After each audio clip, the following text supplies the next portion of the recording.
Egypt's army chief, Abdel Fattah al-Sisi, warned of attempts to slander the Egyptian military. The statement was made following a meeting between President Morsi and the Supreme Council of the Armed Forces. The meeting followed a fact-finding report that was submitted to the president and leaked to the media, accusing the military of abuse and violence towards protesters during the 18 tumultuous months during which it ruled the country following the downfall of longtime dictator Hosni Mubarak. The chief of the army, Abdel Fattah al-Sisi, also added that the military was not involved in killing of any of the protesters and never gave orders to kill either. President Morsi also added that any attempts caused at creating a rift between the presidency and the army will not be successful, emphasizing the important role the armed forces plays in the stability and safety of the country.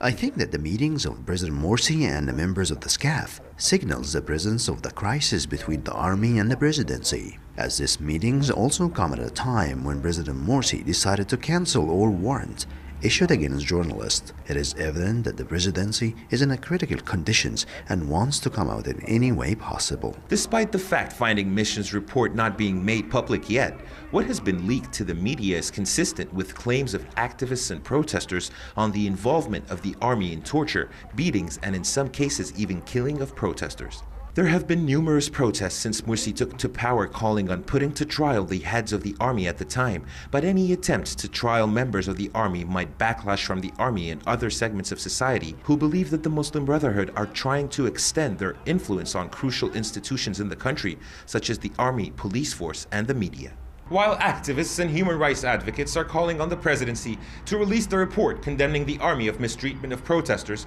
it's highly unlikely that the Egyptian presidency will take up the fight with the army generals during the current wave of political and economic unrest that has gripped the country.